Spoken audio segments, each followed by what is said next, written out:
Good morning, welcome to జై Telangana TV. So మనము group 1కి సంబంధించి సోషియాలజీని డిస్కస్ చేస్తున్నాం, ఎస్పెషల్లీ ప్రిలిమ్స్కి సంబంధించిన విషయాల్లో. సో ఆల్రెడీ మనం ప్రిలిమ్స్కి సంబంధించి కొన్ని పాఠ్యాంశాలు చెప్పుకోవడం జరిగింది. కులం అన్నాము, ప్రీవియస్ క్లాస్లో ఎక్కడ ఉంటారు, వాళ్ళ యొక్క ఆర్థిక విధానం ఎలా ఉంటుంది, వాళ్ళ జీవన విధానం ఎలా ఉంటుంది, ప్రస్తుతం గిరిజనులు ఎవరు ఉన్నారు, ఎక్కడెక్కడ ఉన్నారు, వాళ్ళని ఏ పేర్లతో పిలుస్తున్నారు, వాళ్ళ భాష ఉందా, ఉంటే భాష పేరేంటి, లిపి లేకపోవడానికి గల కారణాలు ఏంటి, ఇవన్నీ మనం ప్రీవియస్ క్లాస్లో గిరిజనుల గురించి డిస్కస్ చేయడం జరిగింది. సో ఇవాల్టి ఇంకొక చాప్టర్ గ్రూప్ 1 ప్రిలిమ్స్ అడుగుతున్నటువంటి ఇంకొక చాప్టర్ ఏంటంటే మహిళలు. లింగము అనేటువంటి కాన్సెప్ట్తో మనం మహిళలు అనేటువంటి చాప్టర్ని డిస్కస్ చేయడం జరుగుతూ ఉంటుంది. చాలా చాలా ఇంపార్టెంట్ చాప్టర్ అండి ఇది. భారతదేశమే కాదు, ప్రపంచం మొత్తంలో కూడా ఒక సముచిత స్థానాన్ని కలిగినటువంటి ఏకైక వ్యక్తి ఎవరంటే మహిళ అని చెప్పవచ్చు. అయితే మనం భారత సమాజం గురించి డిస్కస్ చేస్తున్నాం కాబట్టి ఎందుకు ప్రత్యక్షంగా లేదా ఖచ్చితంగా మహిళల గురించే తెలుసుకోవాలి, స్పెషల్ చాప్టర్ ఎందుకు ఇచ్చారంటే అనాది కాలం నుండి ఈనాటి కాలం వరకు మహిళల యొక్క స్థితిగతుల్లో చాలా మార్పులు వచ్చాయి. మీరు ఏ సమాజమైనా ఒక సమాజం అభివృద్ధి చెందిందా లేదా అంటే ఒకటి వర్గీకరణ ద్వారా చూస్తారు, 2 మహిళల ద్వారా చూస్తారు. ప్రతి సమాజంలో అసమానతలు కామన్ అండి. ఏ సమాజాన్ని చూడండి, దాదాపు 550 సమాజాల్లో ప్రపంచం మొత్తం మీద ఖచ్చితంగా ప్రతి సమాజంలో అసమానత అనేది ఉంటుంది. ఆ అసమానత అనేది కంపల్సరీగా ఉంటుంది. వర్గీకరణ అన్నామనుకోండి, కులం ఆధారంగా ఒక సమాజంలో అసమానత ఉంటే మతం ఆధారంగా, రంగు ఆధారంగా, సంపద ఆధారంగా అసమానత అనేది ఉండడం జరుగుతూ ఉంటుంది. సో అందుకనే వర్గీకరణ అనేది విశ్వజనీనము అని చెప్పేసి సామాజిక శాస్త్రవేత్తలు చెప్తారు. అంటే ప్రతి సమాజంలో ఏ విధంగా ఉంటుందో అట్లనే ప్రతి సమాజంలో ఆ సమాజము సమానత్వానికి గురైందా లేదా అసమానత్వానికి గురైందా, లేదా సమాజము అభివృద్ధి చెందిందా, ఆ సమాజంలో ఉండేటువంటి మహిళల యొక్క స్థితిగతుల్ని అంచనా వేస్తారు సామాజిక శాస్త్రవేత్తలు. అంటే ఒక సమాజము ఎక్స్ అనేటువంటి సమాజము సామాజికంగా అభివృద్ధి చెందిందా అంటే అసలు ఆ సమాజంలో స్త్రీ ఎటువంటి పాత్రను పోషించింది, స్త్రీకి ఏ రకమైనటువంటి అన్యాయం జరిగిందా, లేదా స్త్రీ సమానత్వాన్ని పొందిందా, పొందితే ఎలా పొందింది, ఏ విధమైనటువంటి అసమానత్వాన్ని పొందింది. అంటే నువ్వు పర్టికులర్గా ఒక సమాజాన్ని అధ్యయనం చేయాలి అంటే ఆ సమాజంలో ఉండేటువంటి మహిళల యొక్క స్థితిగతులు చాలా చాలా ఇంపార్టెంట్. అంటే నీ సమాజంలో మహిళ అభివృద్ధి చెందిందా లేదా అంటే డిపెండ్ ఆన్ యువర్ సొసైటీలో ఉండేటువంటి ఉమెన్. అంటే మహిళ ఒక సమాజంలో బాగా గౌరవింపబడుతుందంటే ఆ సమాజము అభివృద్ధి దశలో ఉన్నట్లు బాగా గుర్తించాలి. ఒక సమాజము అసమానతలు విపరీతంగా ఉన్నాయి, అనేక రకాలైనటువంటి అసమానతలు ఉన్నాయంటే ఆ సమాజంలో స్త్రీకి సరైనటువంటి గుర్తింపు.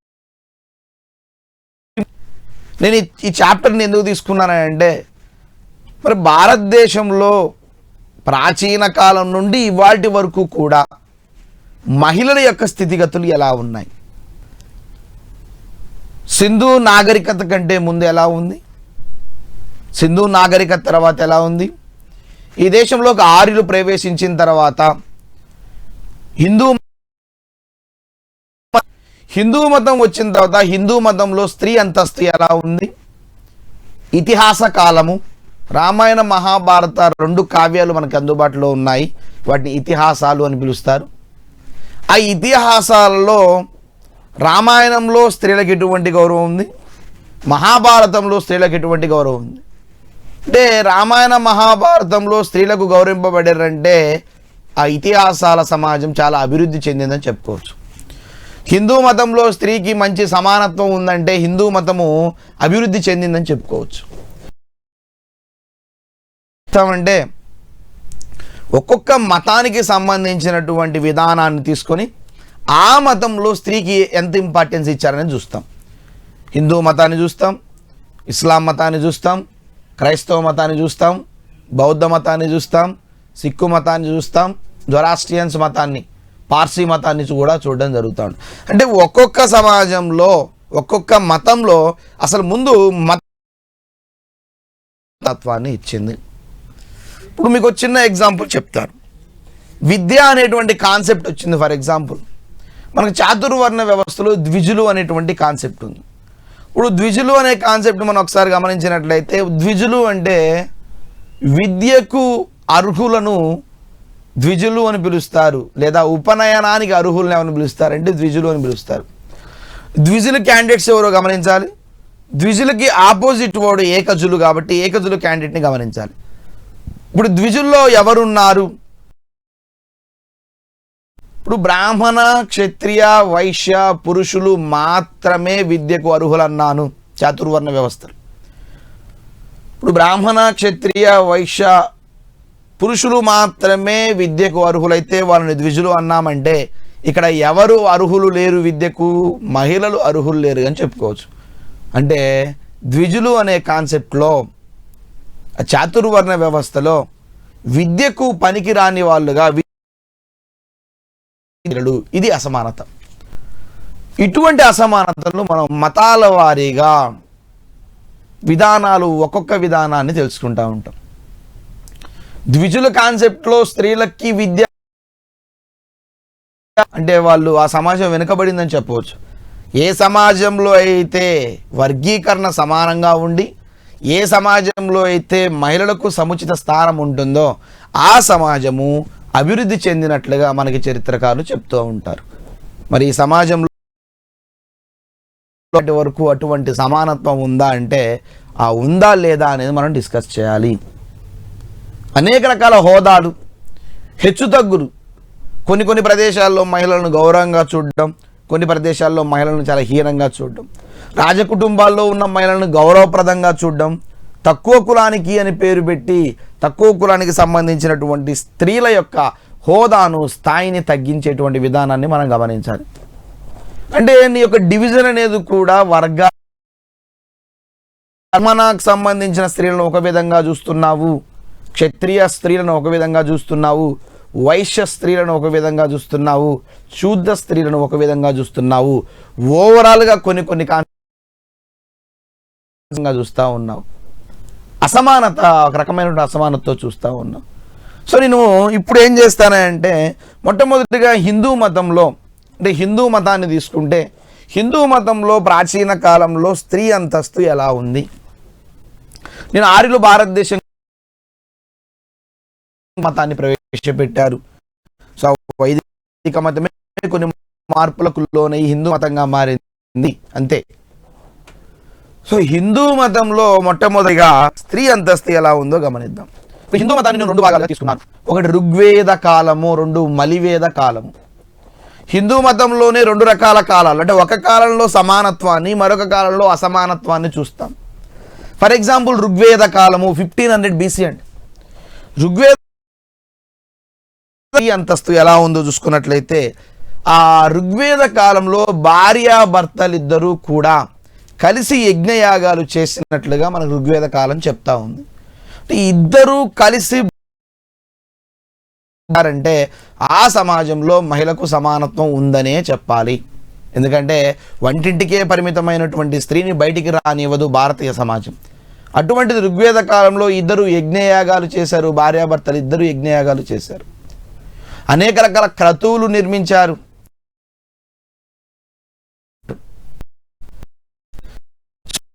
దీన్ని బట్టి బయటికి వచ్చి ఒక స్త్రీ భర్తతో కలిసి నలుగులో కూర్చొని యజ్ఞము యాగము చేసిందంటే ఆ ఋగ్వేద కాలము స్త్రీకి కాస్త సమానత్వాన్ని ఇచ్చిందని చెప్పుకోవచ్చు. అంతేకాదు ఋగ్వేద కాలంలో ఇంకొకటి ఏంటంటే, ఈ స్త్రీలంతా కూడా వేదాధ్యయనం చేసేవారట. ఋషులే కాదు, స్త్రీలు కూడా ఉపనయనం చేసుకునేవారు, విద్యకు అర్హులు. ఇందాక చాతుర్వర్ణ వ్యవస్థ లాస్ట్ మహిళలకు విద్యకు ఛాన్స్ లేదని చెప్పుకున్నాను. కానీ ఋగ్వేద కాలంలో కొంతమంది స్త్రీలు సొంతంగా వేదాలు, వాటికి సంబంధించినటువంటి విధానాన్ని నేర్చుకున్నారు, బ్రాహ్మణాలు నేర్చుకున్నారు, వేదాధ్యయనం చేశారు. సో బయటికి వెళ్ళి చదువుకున్నటువంటి కాన్సెప్ట్, అంటే ఒక స్త్రీ బయటికి వెళ్ళి సొంతంగా చదువుకుందంటే ఋగ్వేద కాలంలో మనం సమానత్వం ఉందని చెప్పేసి కూడా చెప్పుకోవచ్చు. మనకి శతపథ బ్రాహ్మణము భక్తి గురించి మనకి, అంటే మనకి 7 బ్రాహ్మణాల్లో ఐతర్ణీయ బ్రాహ్మణము, శతపథ బ్రాహ్మణము, గోపద బ్రాహ్మణము, రకరకాల బ్రాహ్మణాలు ఉంటాయి. దాంట్లో శతపథ బ్రాహ్మణం ఏం చెప్తుందంటే స్త్రీలు పురుషులతో సమానంగా కుటుంబ మరియు గృహ సంబంధమైన విధులు బాధ్యతలు నిర్వహిస్తుండేవారు. కుటుంబానికి సంబంధించిన ప్రతి విషయాన్ని కూడా పురుషులు ఏ విధంగా చేస్తున్నారో వాళ్ళతో సమానంగా స్త్రీలు కూడా చేస్తున్నారని మనకి శతపథ బ్రాహ్మణం చెప్తా ఉంది. సో శతపథ బ్రాహ్మణం ప్రకారము ఆ ఋగ్వేద కాలంలో స్త్రీ పురుషులు సమానంగా ఉన్నారని చెప్పుకోవచ్చు. నెక్స్ట్ ఇకపోతే చాలామంది స్త్రీలు దేవాలయ పురుషులతో సమానంగా మంత్రాలు కూడా చదివేవాళ్ళట. అంటే కేవలం బ్రాహ్మణుల్లో పురుషులు మాత్రమే కాదు, స్త్రీలు కూడా మంత్రాలు చదివేవారని మనకి శతపథ బ్రాహ్మణం చెప్తా ఉంది. అదే కాకుండా మనకి వేదకాల మోస్ట్ ఇంపార్టెంట్ అండి, అంటే ఇంకా బాల్య వివాహాల కాన్సెప్ట్ రాలేదు ముందుకి. అంటే బాల్య వివాహము అంటే చిన్న వయస్సులోనే, ఒక 10-12 సంవత్సరాల వయసులోనే ఆ యొక్క మహిళకి, ఆ చిన్న పాపకి ఒక 40-50 సంవత్సరాల వృద్ధుడితో కూడినటువంటి ఒక వ్యక్తినిచ్చి పెళ్లి చేయడం, తక్కువ వయసులోనే బాల్యంలోనే వివాహాలు, ఈ కాన్సెప్ట్ ఇంకా రాలేదు ఎక్కడ ఋగ్వేద కాలంలో. కానీ ఋగ్వేద కాలం తర్వాత మనం మలివేద కాలము, ఆ కాలంలో బాల్య వివాహాలు స్టార్ట్ అయినాయి. మొన్నటి వరకు కూడా జరిగాయి వివాహాలు చేయడం. సో బాల్య వివాహం అనే సామాజిక దురాచారము ఋగ్వేద కాలంలో లేదు. ఇప్పుడు బాల్య వివాహాల కాన్సెప్ట్ ఋగ్వేద కాలంలో లేదు అంటే ఆ కాలం పోవచ్చు. నెక్స్ట్ ఇకపోతే స్త్రీ అంగీకారం తెలుసుకొని మాత్రమే వివాహం జరిపేవారు. మోస్ట్ ఇంపార్టెంట్, ఇది చాలా చాలా ఇంపార్టెంట్. మనకి తర్వాత కాలంలో స్త్రీ యొక్క నిశ్చయాన్ని పక్కన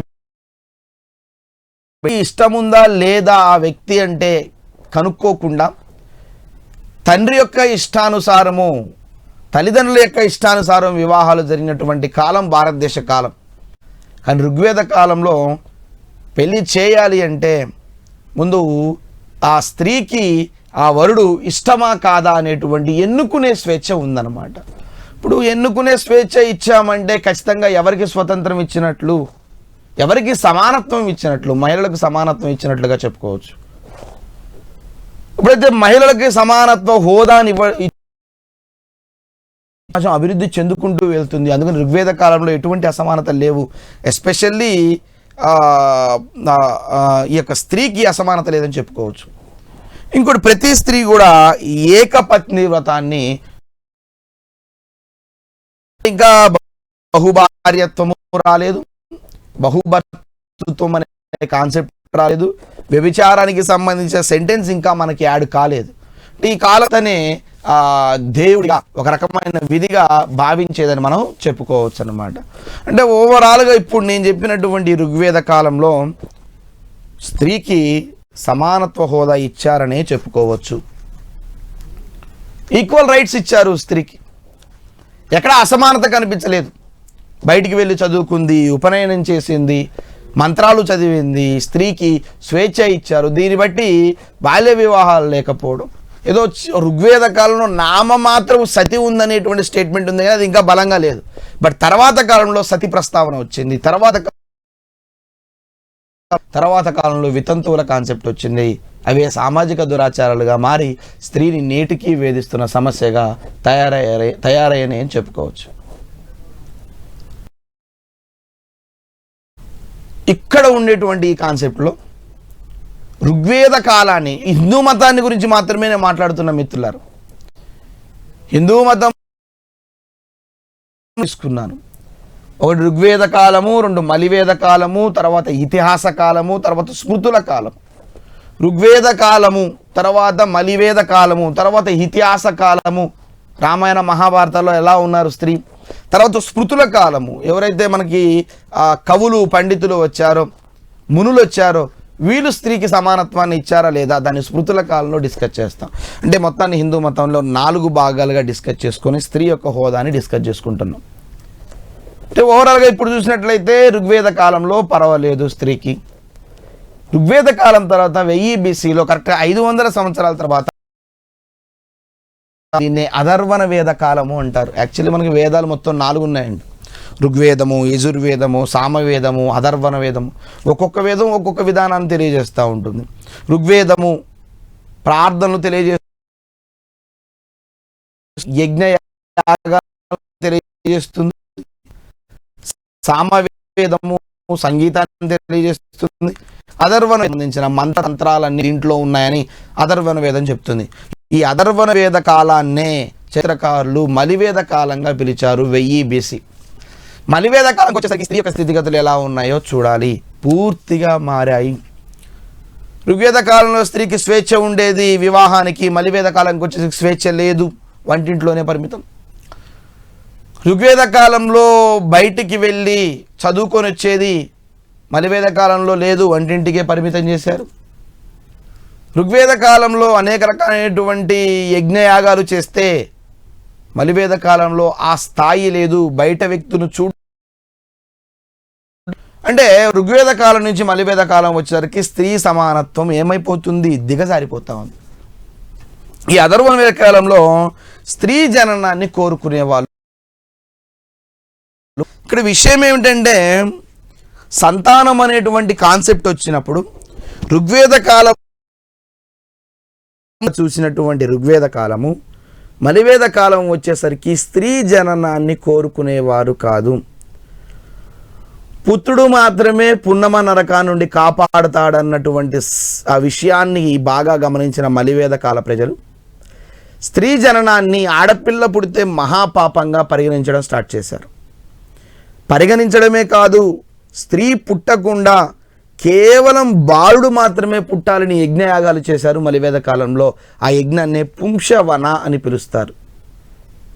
అంటే కేవలం బాలుడే పుట్టాలని వివాహం చేయడం. అంటే దీని అర్థం ఏంటి, అబ్బాయే కావాలి అంటే అమ్మాయి వద్దనే కదా. సో దీన్ని బట్టి అంతేకాకుండా ఇక్కడ స్త్రీ అనుమతి లేకుండానే ఎవరితో పడితే వాళ్ళతోనే వివాహం చేసేవాళ్ళు.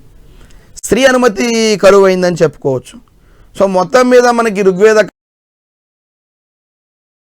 స్త్రీ సమానత్వం కేవలం ఒక 500 సంవత్సరాలను స్త్రీ స్థాయి దిగజారిపోయింది. అక్కడ దిగజారిపోయిన స్థాయి నేటికి స్త్రీని అనేక రకాలుగా వేధిస్తూనే ఉందని చెప్పవచ్చు. ఇది మలివేద కాలానికి సంబంధించినటువంటి విషయం. ఇకపోతే ఇతిహాస కాలంలో నేను చెప్పాను, ఇతిహాసాలు మొత్తము 2, రామాయణము, మహాభారతము. హిందూ సాంప్రదాయం ప్రకారము ఇతిహాసాలు జరిగాయని చెప్తుంటే ఆ ఇతిహాసాలు ఒకటి రామాయణము, కృతయుగము, త్రేతాయుగము, 2 యుగాల్లో రామాయణ మహాభారతాలు జరిగాయని. సో 2 యుగాల్లో మనం ఒకసారి గమనించినట్లయితే పాలకులు ఎవరైతే ఉన్నారో స్త్రీని సమానంగా చూశారా లేదనే కాన్సెప్ట్ను కూడా మనం గమనించవచ్చు. అంటే రామాయణంలో స్త్రీకి సమానత్వ హోదా ఇచ్చారా లేదా? ఇచ్చారు కాబట్టే రామాయణం వర్ధిల్లింది. యుద్ధాలు జరిగాయి. సీత కోసము, ద్రౌపది కోసము యుద్ధాలే జరిగాయి. అంటే వాళ్ళ కోసం యుద్ధాలు జరిగాయంటే ప్రయారిటీ ఎవరికి ఇచ్చారు? స్త్రీలకు ప్రయారిటీ ఇచ్చారని చెప్పుకోవచ్చు ఇతిహాస కాలం. రామాయణ మహాభారత కాన్సెప్ట్ చూసుకున్నట్లయితే స్త్రీ అంతస్తు చాలా చాలా గొప్పగా వివరించబడినది. ఎలా వివరించబడిందో కొన్ని సెంటెన్స్ను చూస్తే మనకు అర్థమవుతుంది. రామాయణంలో రాముడి యొక్క తల్లి కౌసల్య సృష్టి యాగం చేసిందట. ప్రజలందరూ బాగుండాలని తనే బయటకు వచ్చి యాగం చేసింది. సో సమానత్వం ఉందని చెప్పుకోవచ్చు. రాముడు తల్లి కౌసల్య సృష్టి యాగం చేసినట్లుగా మనకి గ్రంథాలు చెప్తుంటే ఓహో ఆ సమాజంలో స్త్రీకి హోదా ఇవ్వబడిందని చెప్పుకోవచ్చు. తల్లి బయటికి వచ్చి యాగం చేసింది. అంతేకాదు రాముడి యొక్క భార్య సీత ప్రతిరోజు కూడా సంధ్యావందనం చేసేదట. ఒక నదీ తీర ప్రాంతానికి వెళ్ళి సంధ్యావందనం చేసేది. సో బయటికి వచ్చేంత స్వేచ్ఛ ఉంది అనేది కూడా మనం చెప్పుకోవచ్చు. ఏ కాలము? ఇతిహాస కాలము. అదేవిధంగా మనకి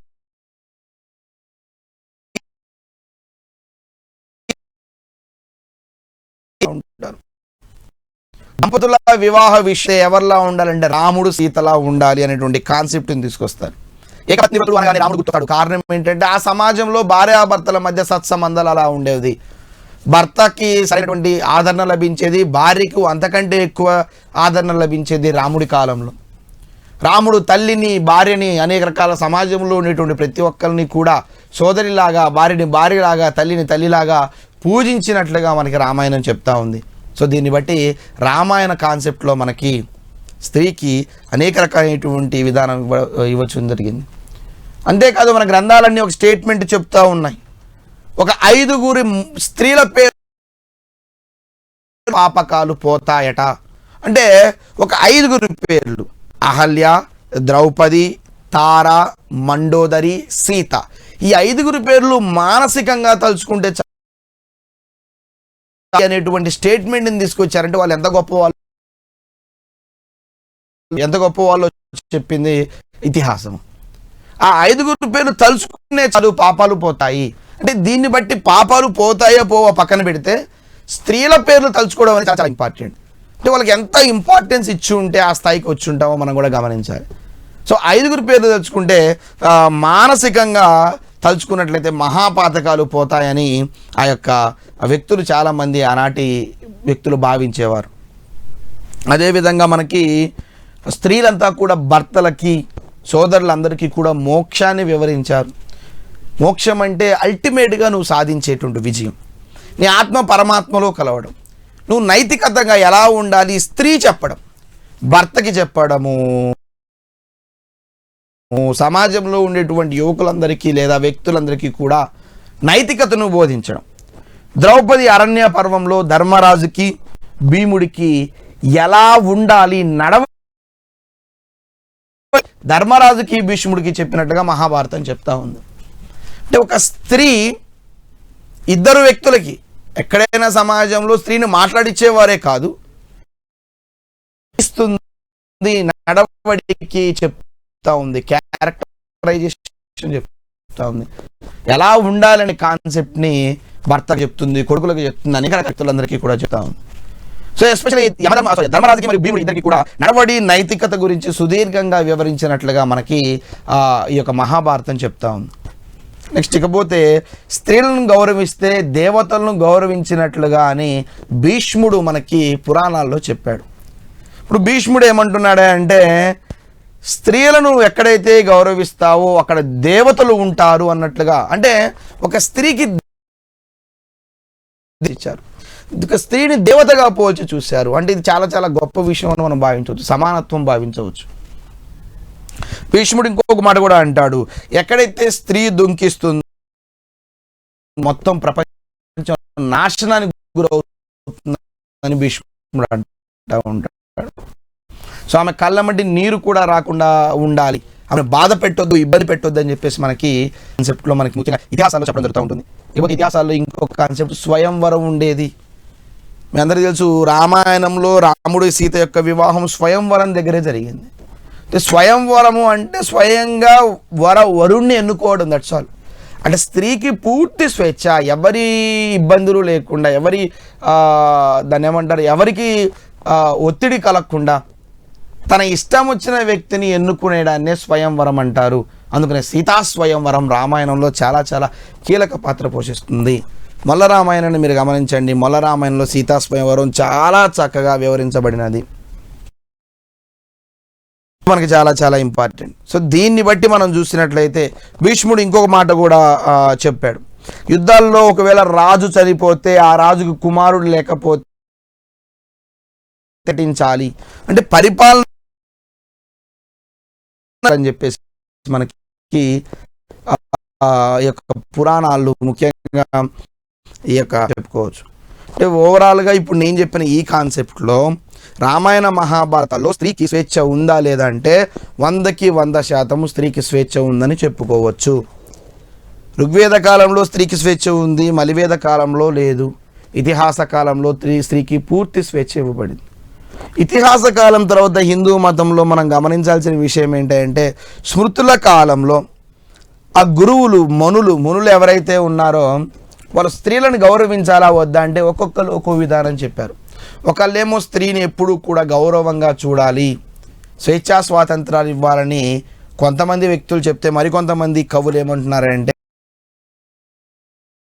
స్త్రీకి అదుపు లేని స్వేచ్ఛ ఇవ్వద్దు, స్త్రీని ఎప్పుడూ కూడా ఒక దగ్గరే ఉంచాలి, అదుపు లేనటువంటి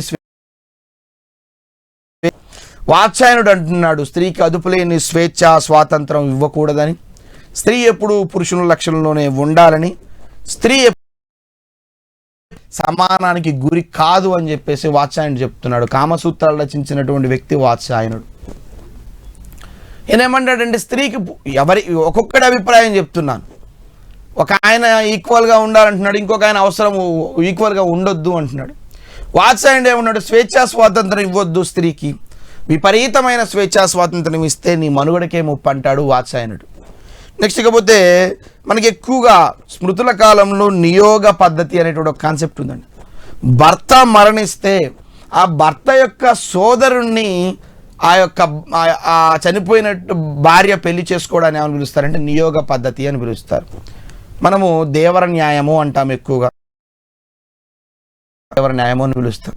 భర్త చనిపోతే భార్య విధవగా ఉండకుండా ఆ భర్తకు సోదరుడు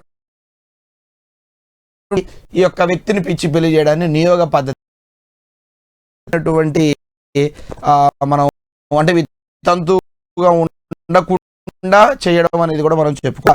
అర్థశాస్త్రం రచించినటువంటి కౌటిల్యుడు కూడా ఏమంటాడు అంటే స్త్రీకి సమాజంలో తిరిగే స్వేచ్ఛ ఇవ్వద్దు.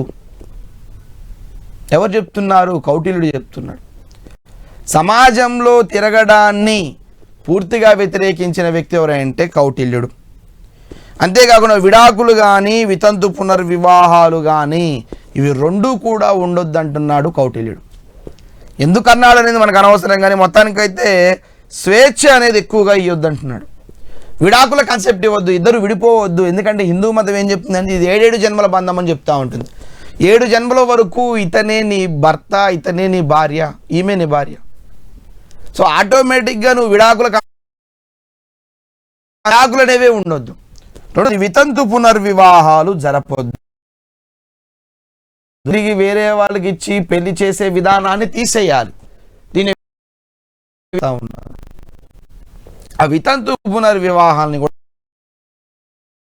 అంటే కౌటిల్యుడు కూడా చెప్పుకోవచ్చు.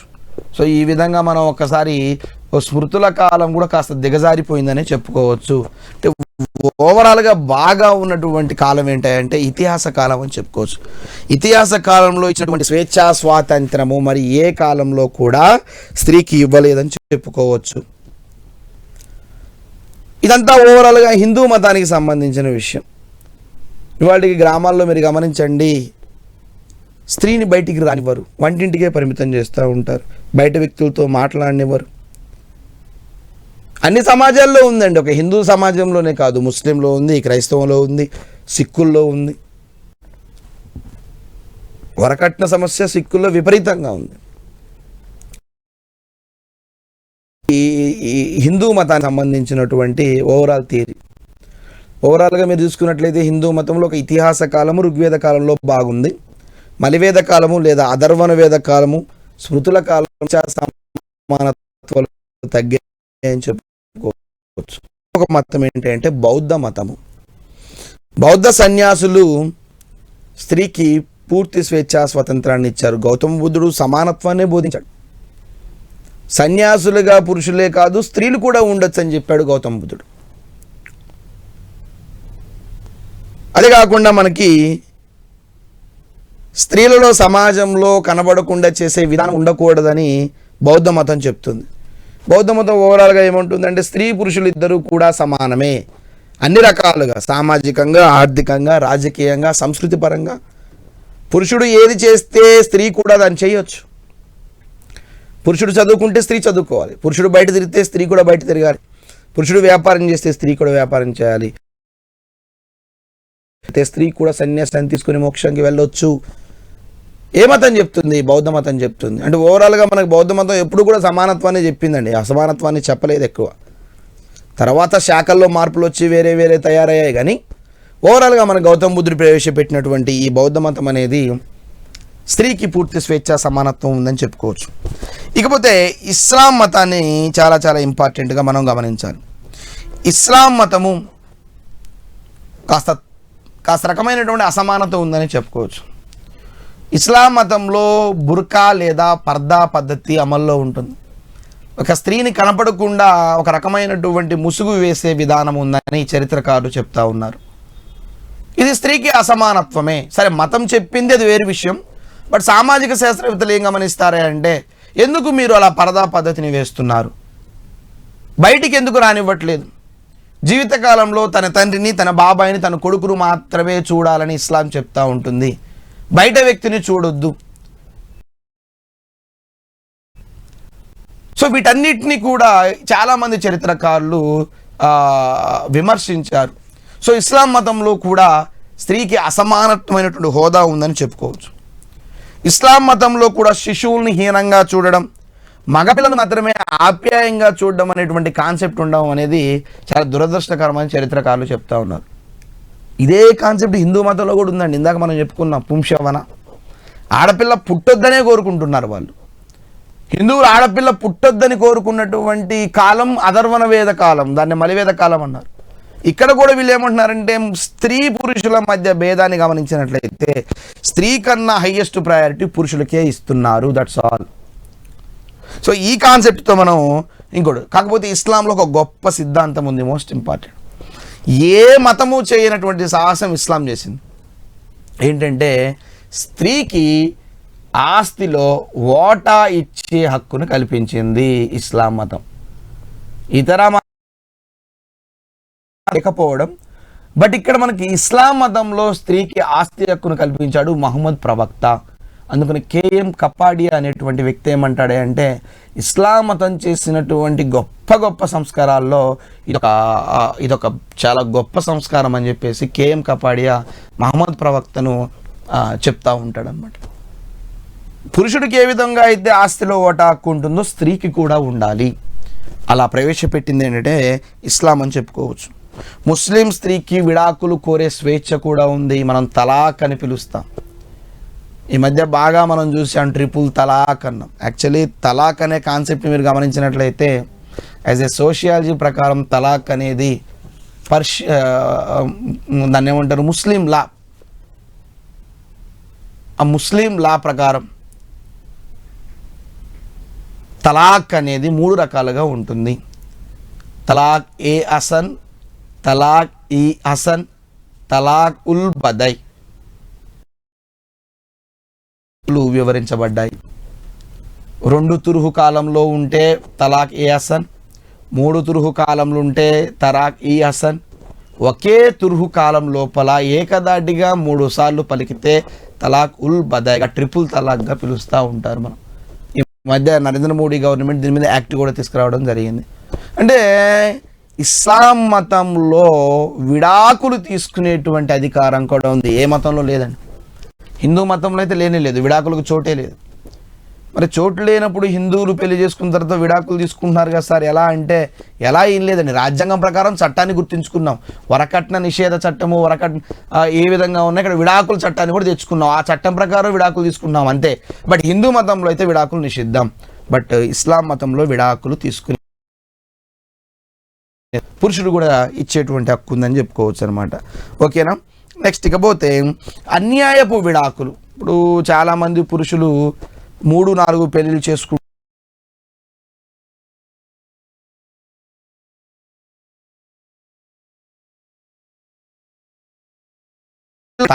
తలాక్ ఇవ్వాల్సిన సందర్భం ఏర్పడుతుంది.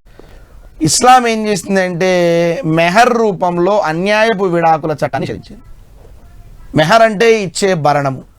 పెళ్లి టైంలో నువ్వు ఎంతైతే కట్నం ఇస్తావో, నువ్వు ఆమెను వద్దనుకుంటే తిరిగి అంతే భరణాన్ని ఆమెకు చెల్లించి నువ్వు విడిపోవచ్చు. మంచి సిద్ధాంతం తీసుకొచ్చింది ఇస్లాం మతం అని చెప్పుకోవచ్చు. నెక్స్ట్ పోతే ఆదర్శ భావాలకు విరుద్ధంగా కొంతమంది మహమ్మద్ ప్రవక్త స్త్రీకి తక్కువ సామాజిక అంతస్తు ఇచ్చాడని చాలామంది ఆదర్శవాదులు చెప్తున్నారు. బెస్ట్ ఎగ్జాంపుల్ విలియం మూర్. విలియం మూర్ అనేటువంటి వ్యక్తి ఏమంటున్నాడే, ఇస్లాం మతంలో స్త్రీ హోదా అంతస్తు తగ్గిపోయినది, కారణం మహమ్మద్ ప్రవక్త. తీవ్రంగా ఎందుకు బుర్కా, తలాక్ వ్యవస్థ, ఎందుకు స్త్రీని ఇంట్లోనే ఉంచుతున్నారు, ఎందుకు స్త్రీని బయటికి రానిచ్చట్లేదు? సో చాలామంది ఆదర్శవాదులు ఈ యొక్క ముస్లిం సమాజంలో ఉండేటువంటి ఆ సిద్ధాంతాన్ని వ్యతిరేకించారని చెప్పుకో.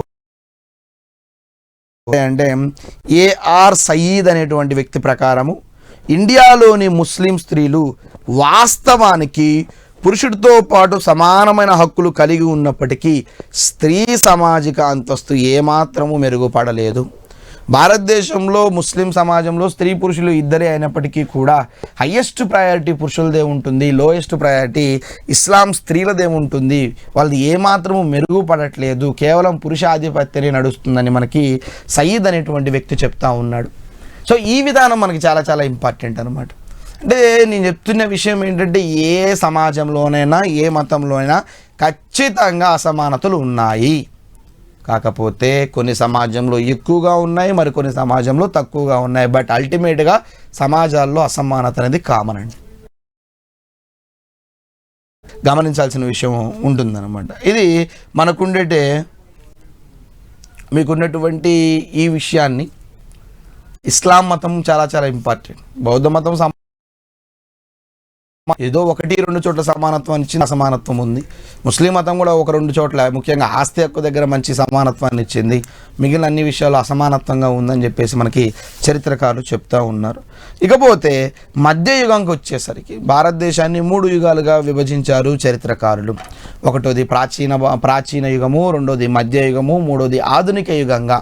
ప్రాచీన యుగంలో ఒక రకమైనటువంటి విధానము, మధ్యయుగంలో ఒక రకమైన విధానము, ఆధునిక యుగంలో ఒక రకమైనటువంటి విధానం ఉండేది స్త్రీలకి.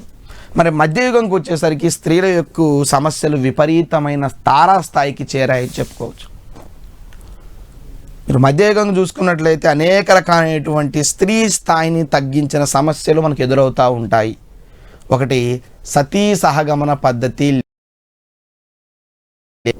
స్త్రీని వేధించేటువంటి సమస్యల్లో ఇదొక సమస్య, చాలా చాలా ఇంపార్టెంట్. ఏంటి ఈ సమస్యను ఒకసారి గమనించినట్లయితే, సతీ సహగమనం, భర్త చనిపోతే భర్తతో పాటు బ్రతికున్న భార్యని వేసి చంపడాన్ని సతీ సహగమనంగా పిలుస్తారు. ఇప్పుడు భర్త చనిపోతే భర్తతో పాటు భార్యను కూడా బహిరంగంగా దాంట్లో వేసేవాడు. చాలా చాలా అనాగరికమైనటువంటి చర్య. రాజా రామ్మోహన్ రాయ్ లాంటి వ్యక్తులు చాలామంది పోరాడారు, నేను చెప్తాను వాళ్ళ గురించి. సో కాబట్టి సతీ సహగమనం, జవహర్ లాంటి పద్ధతులు కూడా స్త్రీని ఒక రకమైనటువంటి వేధించే సమస్యగా చెప్పుకోవచ్చు. రెండోది పరదా పద్ధతి లేదా బుర్కా పద్ధతి, రెండొకటేనండి. ఇస్లాంలో ఉండేటువంటి పరదా పద్ధతి, రాజస్థాన్లో ఉండేటువంటి మార్వాడి ఆ యొక్క స్త్రీలలో వేసుకునేటువంటి ఆ యొక్క వాటి పరదాలు కూడా వాళ్ళ యొక్క స్వేచ్ఛను హరిస్తున్నాయని మనకి చెప్తోంది. మీరు మార్వాడి స్త్రీలను కూడా గమనించండి, రాజగూడ్స్ కూడా గమనించండి, ఇస్తూ ఉంటారు. ముస్లింలు అంటే ఉన్నత వర్గం వారు తమ స్త్రీలు కనపడకుండా ఉండడం కోసం ఈ రకమైనటువంటి సమస్యను తీసుకొచ్చినట్లుగా మనకి చెప్తా ఉన్నాం అన్నమాట. నెక్స్ట్ ఇకపోతే బాల్య వివాహాలు జరిగింది. విపరీతమైనటువంటి బాల్య వివాహాలు కూడా జరిగాయని చెప్పుకోవచ్చు. పుట్టినప్పుడే పెళ్లి చేసుకున్నటువంటి సందర్భాలు కూడా ఉన్నాయి. విపరీతమైనటువంటి విధానము బాల్య వివాహం. సో అది కూడా ఒక స్త్రీని వేధించే సమస్యగా మనం చెప్పుకోవచ్చు. ఇకపోతే వితంతు పునర్వివాహాల నిషేధం అనే కాన్సెప్ట్, యాక్చువల్లీ భర్త చనిపోయినటువంటి భార్య ఇలాగనే ఉండాలి అని క్రియేట్ చేసింది మధ్యయుగ భారతదేశ చరిత్ర. ఆ మధ్యయుగ భారతదేశంలో మనం మహిళలు ఎక్కువగా మనం వితంతువులుగా, భర్త చనిపోతే వితంతువు అని పిలుస్తారు. చాలామంది సంఘ సంస్కర్తలు ఏమంటారంటే వీరు ఇలా ఉండాల్సిన అవసరం లేదమ్మా, తిరిగి మీరు పెళ్లి చేసుకోవచ్చు. వితంతువు పునర్వివాహము, తిరిగి పెళ్లి చేసుకోవడం పునర్వివాహము, దాన్ని నిషేధించింది మధ్యయుగంకి వచ్చేసి. ఉండాలి, ఇగో ఇంట్లోనే పరిమితం కావాలి, శుభకార్యాలుగా రావద్దు, నువ్వు వస్తే అశుభం జరుగుద్ది, నువ్వు ఎదురుపడొద్దు, నువ్వు మల్లెపూలు తెల్ల పూలు కూడా ధరించొద్దు, తెల్ల చీర మాత్రమే కట్టుకోవాలి, రంగురంగు బట్టలు వేసుకోకూడదు, ఎటువంటి శుభకార్యాలు కూడా రాకూడదు. ఇటువంటి చాలామంది సంఘ సంస్కర్తలు మనకి అనేక మంది, మహాత్మా జ్యోతిబా పూలే కానీ, ఓకేనా, ఈశ్వరీచంద్ విద్యాసాగర్ కానీ అనేక మంది వ్యక్తులు మనకి వితంతు పునర్వివాహాలను చేసినట్టుగా మనకి చరిత్ర చెప్తా ఉంది. తిరిగి వాళ్ళని వివాహం చేసుకోవడం, అలా ఉండాల్సిన అవసరం లేదు. నెక్స్ట్ ఇకపోతే స్త్రీ విద్య నిరాకరించడం మధ్యయుగంలో బాగా చూసుకోవచ్చు. చాలా చాలా విధానాల్లో మనం గమనించవచ్చు. స్త్రీ విద్య రోజు రోజుకి అసలు స్త్రీకి విద్య కల్పించడమే ఆ రోజుల్లో చాలా గొప్ప అండి. స్త్రీ చదువుకొని ఇచ్చేవాళ్ళు కాదు, వంటింటికి మాత్రమే పని. సో మధ్యయుగంలో స్త్రీ చదువుకుంటుంది. బ్రిటిష్ కాలంలో ఏదో కాస్త తర్వాత, బ్రిటిష్ కాలంలో కూడా స్త్రీని చదువుకుని ఇచ్చేవాళ్ళు కాదు. స్వాతంత్రానంతరం స్త్రీలకు ప్రత్యేకమైన పాఠశాలలు, స్త్రీలకు ప్రత్యేకమైన విశ్వవిద్యాలయాలు స్థాపించి వాళ్ళను కూడా ఒక రకమైన సముచిత స్థానం తీసుకొచ్చామంటే ఆఫ్టర్ స్వాతంత్రం తర్వాత. సో అది మనకి మధ్యయుగంలో స్త్రీని వేధించేటువంటి సమస్యలుగా చెప్పుకోవచ్చు. నెక్స్ట్ ఇకపోతే బ్రిటిష్ కాలంలో, మధ్యయుగం అయిపోయిన తర్వాత కాన్సెప్ట్తో చాలామంది విదేశీయులు పరిపాలించారు, దాంట్లో ఎక్కువగా బ్రిటిష్ వాళ్ళు పరిపాలించారు. బ్రిటిష్ కాలంలో ఎలా ఉందో ఒకసారి గమనిద్దాం. బ్రిటిష్ పరిపాలన కాలంలో హిందూ స్త్రీలను, ఎస్పెషల్లీ హిందూ స్త్రీలను చాలా తక్కువగా చూడడం, వాళ్ళకి విద్య లేకపోవడం వంటి అసామాజికమైనటువంటి కార్యకలాపాలు జరిగేవి. చదువుకొనిచ్చేవాళ్ళు కాదు, హిందూ స్త్రీలను చాలా ఘోరాతి ఘోరంగా చూసేవారు, అనేక రకాల శిక్షలు విధించేవారు ఏ కాలంలో, బ్రిటిష్ కాలంలో. సో ఇది చూసినటువంటి ఆ బ్రిటిష్ పరిపాలన ఆ టైంలో కూడా చాలామంది సంఘ సంస్కర్తలు బయలుదేరారు. అనేక రకాలైనటువంటి వ్యక్తులు, వీళ్ళంతా కూడా స్వామి దయానంద సరస్వతి కానివ్వండి, రాజా రామ్మోహన్ రాయ్ కానివ్వండి, ఈశ్వరీచంద్ విద్యాసాగర్ కానివ్వండి, వీళ్ళంతా కూడా సతీ సహగమనాన్ని, బాల్య వివాహం అన్నిటిని తీవ్రంగా వ్యతిరేకించి ఆనాటి వ్యక్తులతో పోరాడి వీటన్నిటినీ కూడా సమాజంలోంచి పాలదొలిన వ్యక్తులు ఎవరంటే గొప్ప గొప్ప సంఘ సంస్కర్తలుగా మనం చెప్పుకోవచ్చు అన్నమాట. సో ఇది బ్రిటిష్ కాలంలో ఉండేటువంటి ఇంకోటి. బ్రిటిష్ కాలంలో బ్రిటిష్ పాలకులను ఒప్పించి స్త్రీల గౌరవాన్ని నిలబెట్టడానికి చాలామంది అనేక రకాల ప్రయోగాలు చేశారు, సంస్కరణలు చేశారు, ఉద్యమాలు చేశారు. చివరికి బ్రిటిష్ వాళ్ళతో మాట్లాడి చట్టాలను కూడా తీసుకొచ్చారు. మనం డిస్కస్ చేస్తాం చట్టాల గురించి. చాలా రకాల దురాచారాలు ఉన్నాయి, వీటన్నిటిని కూడా ప్రాలదూరి దీనికి ఒకటే ఒక పరిష్కారం, విద్యను అందించడమే. సో విద్యను అందించేటువంటి విధానాన్ని తీసుకువచ్చి, ఆ విద్యకు సంబంధించినటువంటి విధానాన్ని తీసుకొచ్చి అనేక రకాల సంస్కరణలు తీసుకొచ్చినటువంటి వ్యక్తులు ఎవరంటే మంచి మంచి సంఘ సంస్కర్తలు ఉన్నారు. వాళ్ళు ఎవరు, వాళ్ళు ఏం చేశారు, ఏమేమి స్త్రీల కోసం ఎలా పాటుపడ్డారనేది మనం నెక్స్ట్ చూద్దాం. ఓకేనా? చిన్న బ్రేక్ తీసుకోండి. బ్రేక్ తర్వాత మిగిలిన ఇన్ఫర్మేషన్ గురించి డిస్కస్ చేద్దాం. Thank you. కొట్లాడి తెచ్చుకున్న తెలంగాణలో కొలువుల జాతర. 91,142 ఉద్యోగాలకు ఈ రోజు నుంచే మొత్తం నోటిఫై చేసేస్తారు అధ్యక్ష.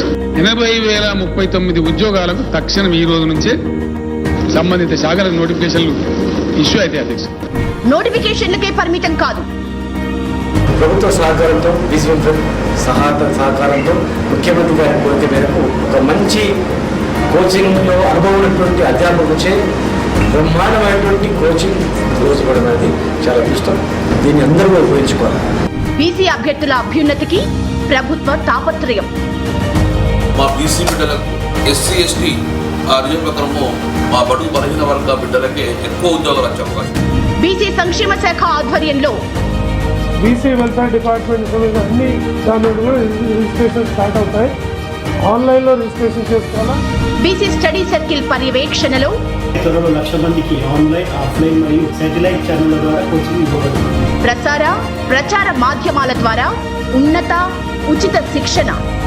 జై తెలంగాణ టీవీ సమర్పణలో ఉచిత శిక్షణ తరగతుల ప్రత్యక్ష ప్రసారం ప్రతిరోజు ఉదయం 11 గంటల నుంచి మధ్యాహ్నం 12:30 వరకు వీక్షించండి, విజయం సాధించండి. కొట్లాడి తెచ్చుకున్న తెలంగాణలో కొలువుల జాతర. 91,142 ఉద్యోగాలకు ఈ రోజు నుంచే మొత్తం నోటిఫై చేసేస్తారు అధ్యక్ష. 80,039 ఉద్యోగాలకు తక్షణం ఈ రోజు నుంచే సంబంధిత శాఖల నోటిఫికేషన్లు ఇష్యూ అయితే అధ్యక్ష. నోటిఫికేషన్లకే పరిమితం కాదు, ప్రభుత్వ సహకారంతో, విజయం సహకారంతో ముఖ్యమంత్రి గారి కోరిక మేరకు ఒక మంచి కోచింగ్లో అనుభవం ఉన్నటువంటి అధ్యాపకులచే బ్రహ్మాండమైనటువంటి కోచింగ్ రోజు కూడా అనేది చాలా ఇష్టం. దీన్ని అందరూ ఉపయోగించుకోవాలి. బీసీ అభ్యర్థుల అభ్యున్నతికి ప్రభుత్వ తాపత్రయం. మా బీసీ బిడ్డలకు, ఎస్సీ ఎస్టీ రిజర్వేషన్లో మా బడుగు బలహీన వర్గ బిడ్డలకే ఎక్కువ ఉద్యోగాలు వచ్చే అవకాశం.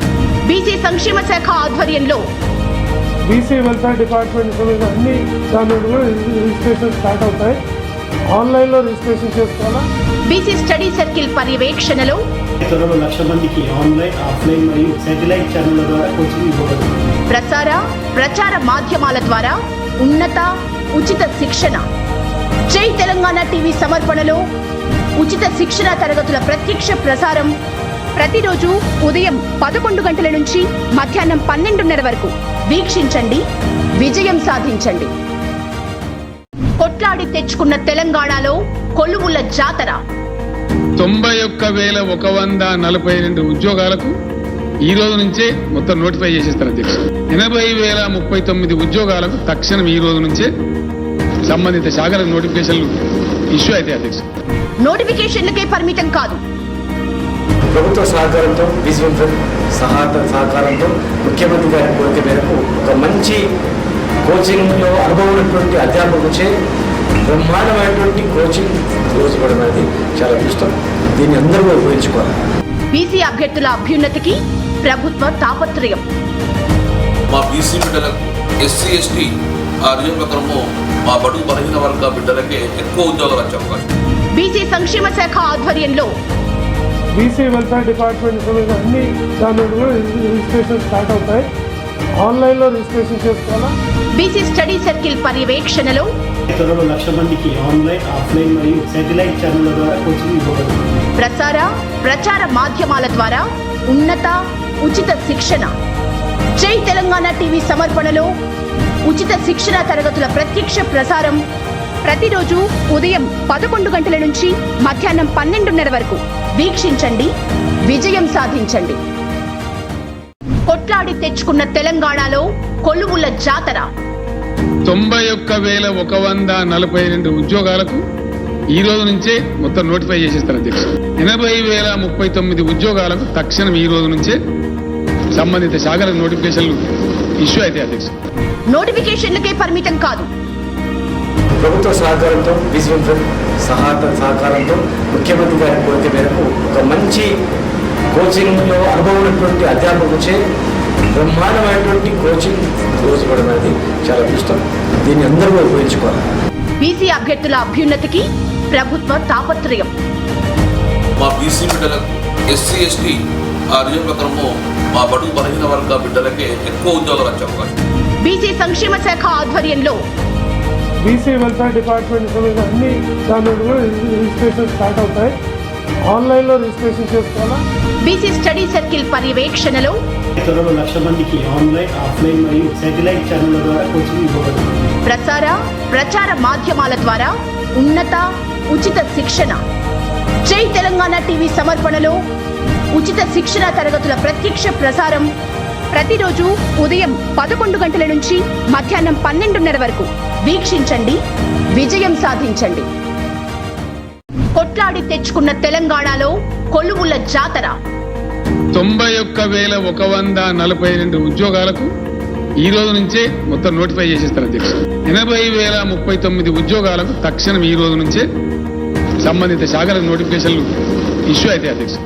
నోటిఫికేషన్లకే పరిమితం కాదు, ప్రభుత్వ సహకారంతో విశ్వం సహకారంతో ముఖ్యమంత్రి గారి కోరిక మేరకు ఒక మంచి కోచింగ్లో అనుభవం ఉన్నటువంటి అధ్యాపకులచే బ్రహ్మాండమైనటువంటి కోచింగ్ రోజుపడడం అనేది చాలా ఇష్టం. దీన్ని అందరూ ఉపయోగించుకోవాలి.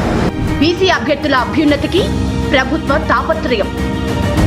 మా బీసీ బిడ్డలకు ఎస్సీ ఎస్టీ ఆ రిజర్వ్ ప్రకారము మా బడుగు బలహీన వర్గ బిడ్డలకే ఎక్కువ ఉద్యోగాలు వచ్చే అవకాశం. బీసీ సంక్షేమ శాఖ ఆధ్వర్యంలో బీసీ వెల్ఫేర్ డిపార్ట్మెంట్ సంబంధించిన అన్ని దాని కూడా రిజిస్ట్రేషన్ స్టార్ట్ అవుతాయి. ఆన్లైన్లో రిజిస్ట్రేషన్ చేసుకోవాలా.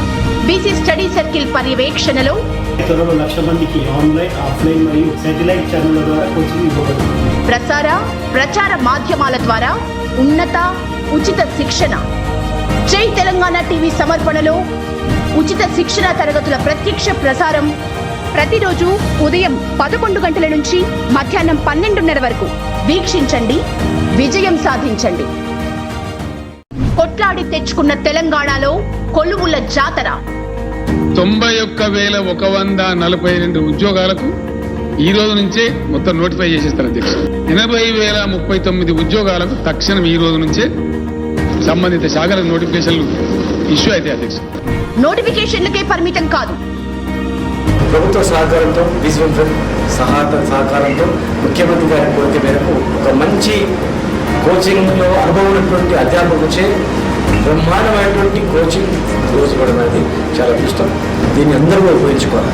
బీసీ అభ్యర్థుల అభ్యున్నతికి ప్రభుత్వ తాపత్రయం.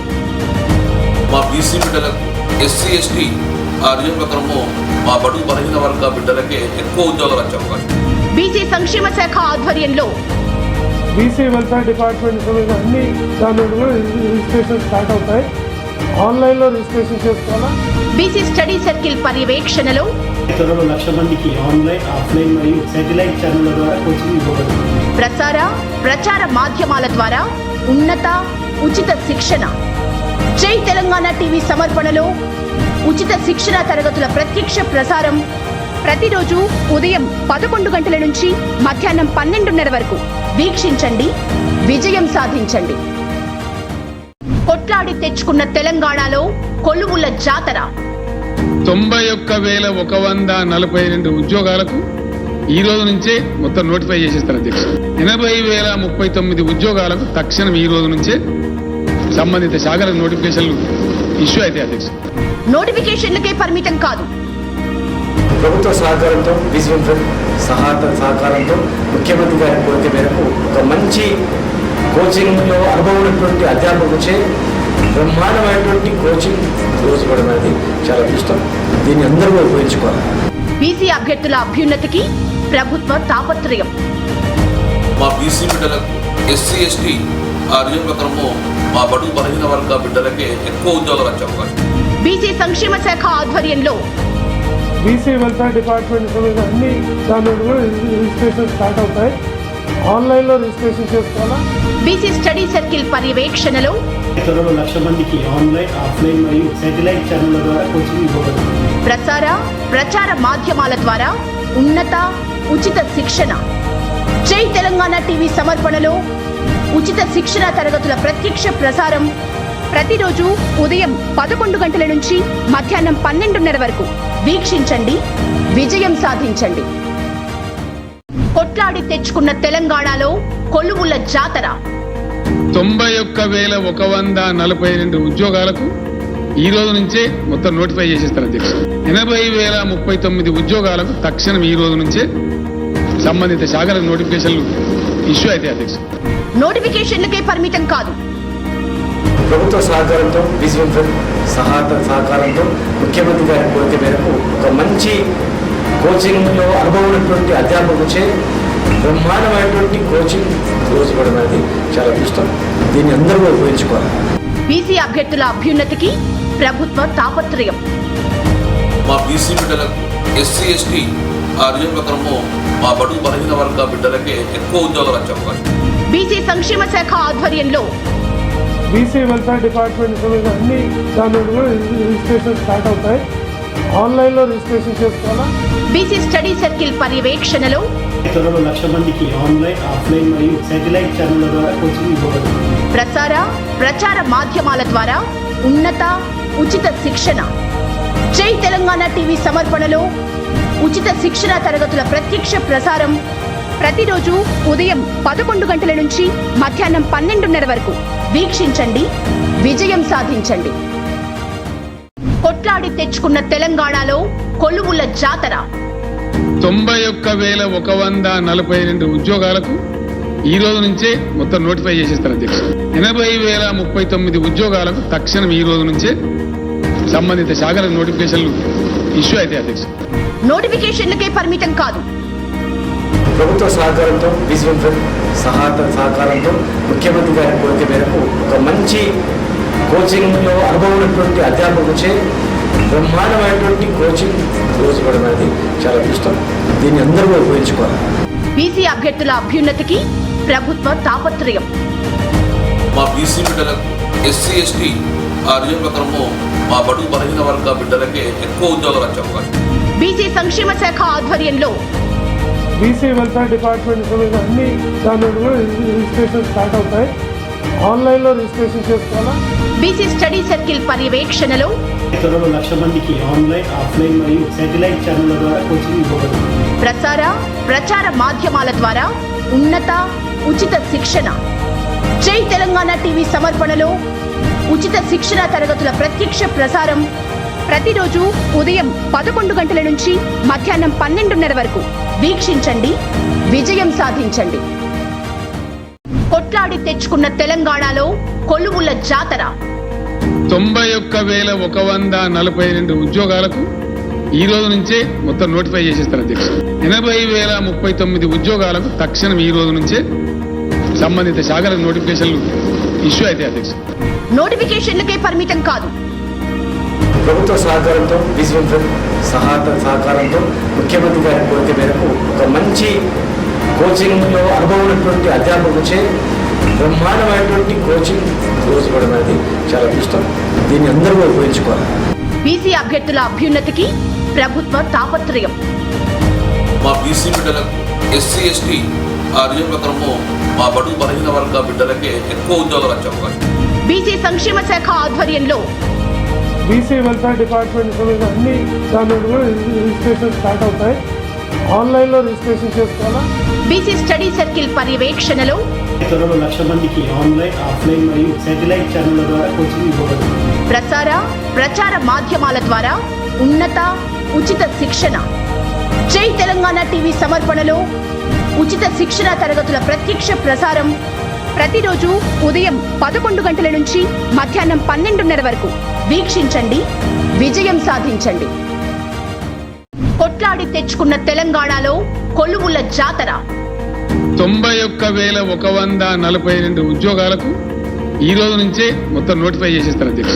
80,039 ఉద్యోగాలకు తక్షణం ఈ రోజు నుంచే సంబంధిత శాఖల నోటిఫికేషన్లు ఇష్యూ అయితే అధ్యక్ష.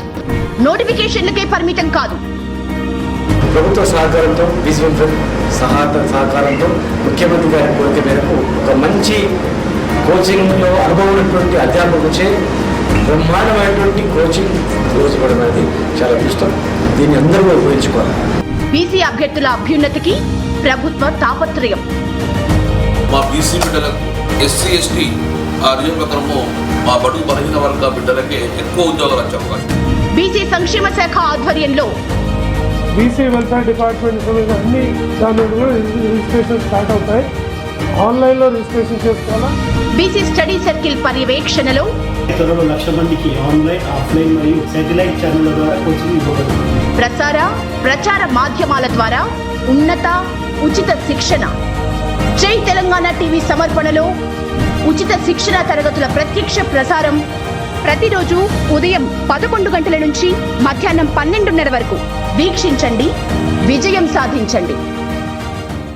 కొట్లాడి తెచ్చుకున్న తెలంగాణలో కొలువుల జాతర. 91,142 ఉద్యోగాలకు ఈ రోజు నుంచే మొత్తం నోటిఫై చేసేస్తారు అధ్యక్ష. 80,039 ఉద్యోగాలకు తక్షణం ఈ రోజు నుంచే సంబంధిత శాఖల నోటిఫికేషన్లు ఇష్యూ అయితే అధ్యక్ష. నోటిఫికేషన్లకే పరిమితం కాదు, ప్రభుత్వ సహకారంతో విశ్వం సహకారంతో ముఖ్యమంత్రి గారి కోరిక మేరకు ఒక మంచి కోచింగ్లో అనుభవం ఉన్నటువంటి అధ్యాపకులచే బ్రహ్మాండమైనటువంటి కోచింగ్ రోజు ఇవ్వడం అనేది చాలా ఇష్టం. దీన్ని అందరూ ఉపయోగించుకోవాలి. బీసీ అభ్యర్థుల అభ్యున్నతికి ప్రభుత్వ తాపత్రయం. మా బీసీ బిడ్డలకు ఎస్సీ ఎస్టీ రిజర్వ్ మా బడుగు బలహీన వర్గ బిడ్డలకే ఎక్కువ ఉద్యోగాలు వచ్చే అవకాశం. బీసీ సంక్షేమ శాఖ ఆధ్వర్యంలో బీసీ వెల్ఫేర్ డిపార్ట్మెంట్ సమేత అన్ని దాని రిజిస్ట్రేషన్ స్టార్ట్ అవుతాయి. ఆన్లైన్లో రిజిస్ట్రేషన్ చేసుకోవాలా. బీసీ స్టడీ సర్కిల్ పర్యవేక్షణలో త్వరలో 1,00,000 మందికి ఆన్లైన్, ఆఫ్లైన్ మరియు శాటిలైట్ ఛానళ్ల ద్వారా కోచింగ్ ఇవ్వబడుతుంది. ప్రచార మాధ్యమాల ద్వారా ఉన్నత ఉచిత శిక్షణ. జై తెలంగాణ టీవీ సమర్పణలో ఉచిత శిక్షణ తరగతుల ప్రత్యక్ష ప్రసారం ప్రతిరోజు ఉదయం 11 గంటల నుంచి మధ్యాహ్నం 12:30 వరకు వీక్షించండి, విజయం సాధించండి. Welcome back. మనం మహిళల యొక్క స్థితిగతులు చూస్తున్నాం కాబట్టి మధ్యయుగంకి వచ్చేసరికి మహిళల యొక్క స్థితిగతులు చాలా దారుణానికి పడిపోయినాయని చెప్పుకున్నాం. బ్రిటిష్ కాలంలో కూడా అదే కొనసాగింది. అయితే భారతదేశంలో మహిళల స్థితిగతులను 3 భాగాలుగా చూసుకోవాలి. ఎప్పుడైనా ప్రాచీన కాలంలో ఎలా చూశారు, మధ్యయుగ కాలంలో ఎలా చూశారు, మోడర్న్లో ఎలా చూశారు. మోడర్న్లో బ్రిటిష్ కాలంలో ఒక విధంగా ఉంటే స్వతంత్రం వచ్చిన తర్వాత కొన్ని మార్పులు వచ్చాయి.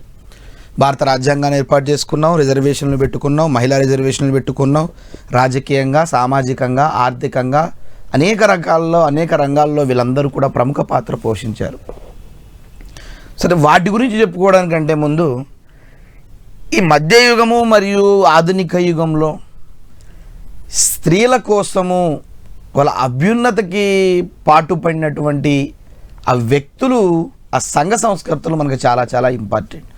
ప్రశ్న అడిగితే వాళ్ళ మించి అడుగుతున్నాడు కాబట్టి ఒక్కొక్క పర్సన్ గురించి వాళ్ళకి సంబంధించిన ఇంపార్టెంట్ డీటెయిల్స్ గురించి ఒకసారి డిస్కస్ చేద్దాం. రాజా రామ్మోహన్ రాయ్ ఎంతో తెలుసు.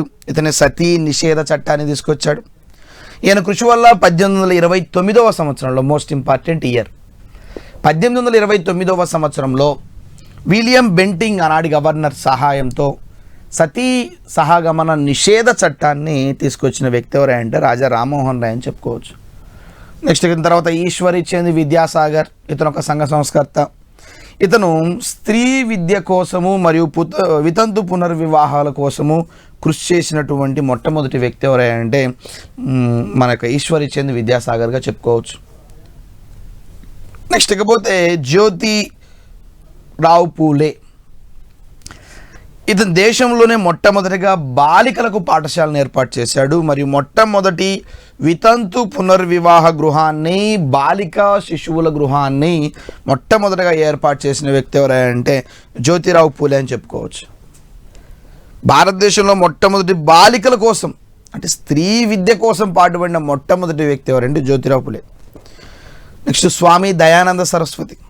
ఆయన ఆర్య సమాజాన్ని ఏర్పాటు చేశాడు. హిందూ మతం ప్రక్షాళన కోసం, హిందూ మతంలో ఉండేటువంటి విపరీతమైనటువంటి వ్యతిరేక దశలో ఉన్నటువంటి తత్వాన్ని వ్యతిరేకించిన వ్యక్తి ఎవరంటే స్వామి దయానంద సరస్వతి, ఆర్య సమాజ్ స్థాపకుడు.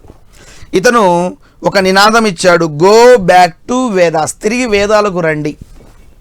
గో బ్యాక్ టు వేదాస్ అనేటువంటి నిదానాన్ని తీసుకొచ్చి తిరిగి హిందూ మతాన్ని పునర్వైభవం స్టార్ట్ చేయండి అని చెప్పేసి స్వామి దయానంద సరస్వతి పాల్గొన్నాడు. ఇతను చాలా చాలా మంచి భావాలు ఉన్నటువంటి వ్యక్తి. స్త్రీల హక్కుల కోసం పోరాడినటువంటి వ్యక్తి కూడా స్వామి దయానంద సరస్వతి అని చెప్పుకోవచ్చు. నెక్స్ట్ ఇకపోతే మహాత్మా గాంధీ. మోహన్ దాస్ కరమ్చంద్ గాంధీ స్త్రీలకు అనేక రకాలైనటువంటి హక్కులను ప్రసాదించాడు.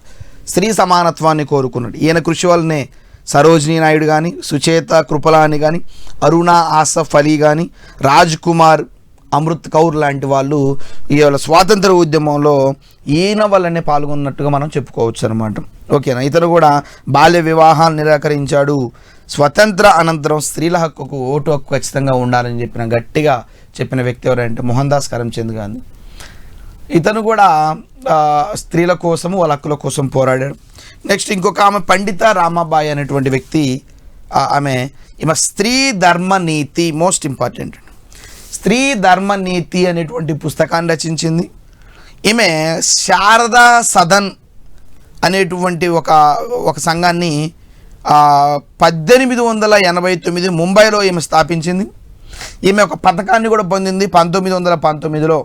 కేసర్ ఈ హింద్ అనే పథకాన్ని కూడా ఈమె పొందిందని చెప్పుకోవచ్చు.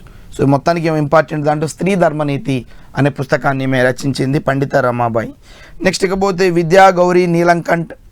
ఈమె కూడా ఒకసారి గమనించినట్లయితే అహ్మదాబాద్లో ఏఏడబ్ల్యూ శాఖను ప్రారంభించింది. కులాంతర వివాహాలను, వితంతు పునర్వివాహాలను ప్రోత్సహించిన మొట్టమొదటి వ్యక్తి ఈమె. కులాంతర వివాహాలు, కుల వ్యవస్థ నశించాలి అంటే ఖచ్చితంగా కులాంతర వివాహం జరగాలి.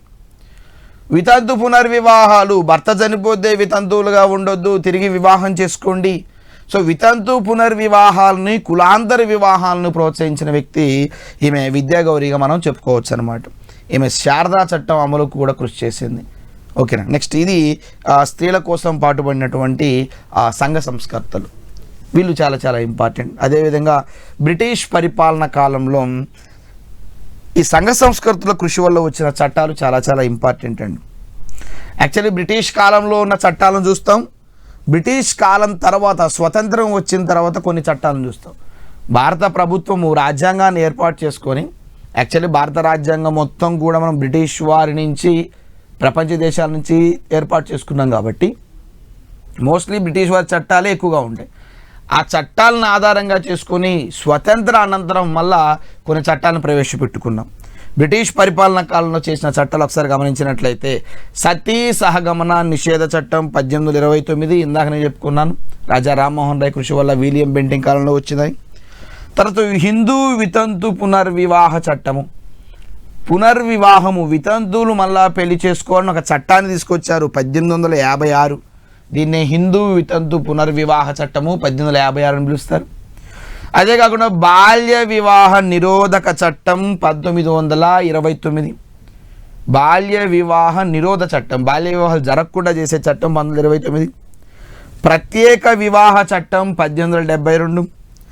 Age of consent act 1891. Actually ఒక బాలిక భర్తతో లైంగికంగా కలవాలి అంటే ఇన్ని సంవత్సరాలు దాటిన తర్వాతనే భర్తతో కలవాలని చెప్పే యాక్టే ఏజ్ ఆఫ్ కన్సెంట్ యాక్ట్ 1891. ఇది మొదట 10 సంవత్సరాలుగా ఉండేది, తర్వాత 12 సంవత్సరాలకు పెంచడం జరిగింది. హిందూ వివాహిత స్త్రీలు వేరుగా నివసించడానికి వాళ్ళు భరణాన్ని పొందే హక్కును కలిగి ఉండే చట్టము 1946 ఏర్పాటు చేయడం జరిగింది. ఇవన్నీ బ్రిటిష్ పరిపాలన కాలంలో స్వాతంత్రానికి ముందు జరిగినటువంటి కాలంలో ఏర్పడినటువంటి చట్టాలుగా మనం చెప్పుకోవచ్చు. మిమ్మల్ని ఎగ్జామినేషన్లో అడిగితే చట్టము ఇయర్ మాత్రమే అడుగుతాడు. చట్టం పేరు లేదా ఇయర్ మాత్రమే, మోస్ట్ ఆఫ్ ది మోస్ట్ ఇయరే అడుగుతాడు. నెక్స్ట్ ఇకపోతే స్వాతంత్రం అనంతరము స్త్రీ అంతస్తు ఎలా ఉందంటే 1947లో స్వతంత్రాన్ని ఏర్పరచుకొని 50లో రాజ్యాంగాన్ని మనం ప్రవేశపెట్టుకొని 52 సాధారణ ఎన్నికలు జరిగిన కాడి నుంచి ఇవాల్టి వరకు కూడా స్త్రీ అంతస్తు పెరుగుతూనే వచ్చిందని చెప్పుకోవచ్చు.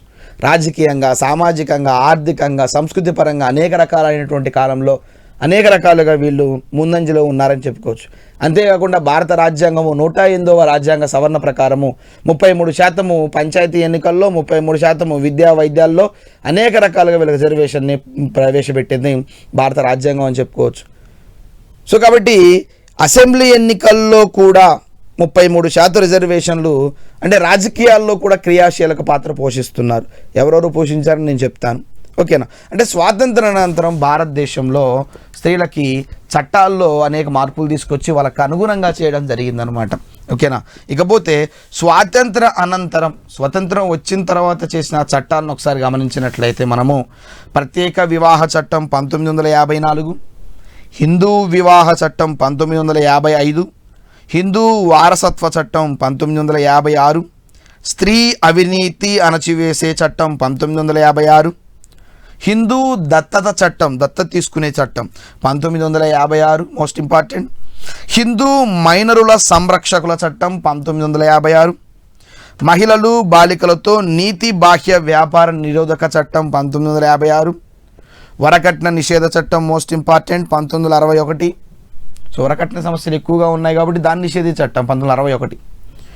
ప్రసూతి సౌకర్యాల చట్టం, వాళ్ళు డెలివరీకి సంబంధించినటువంటి విధానంలో ప్రసూతి సౌకర్యాల చట్టం 1961, గర్భ విచ్ఛిత్తి చట్టం 1971, అభాషణలు జరగకుండా, జరిగితే ఏ టైంలో జరపాలి, ప్రభుత్వ అనుమతితో జరిగేటువంటి చట్టం గర్భ విచ్ఛిత్తి చట్టం 1971, కుటుంబ కోర్టు చట్టం 1984, మహిళల అమర్యాదక వర్ణన నిషేధ చట్టం లేదా నిరోధక చట్టం 1986, 73, 74 రాజ్యాంగ సవరణ చట్టాలు 1992, మహిళలకు సంబంధించి సవరణలు జరిగాయి 73, 74 రాజ్యాంగ సవరణలు 1992వ సంవత్సరం.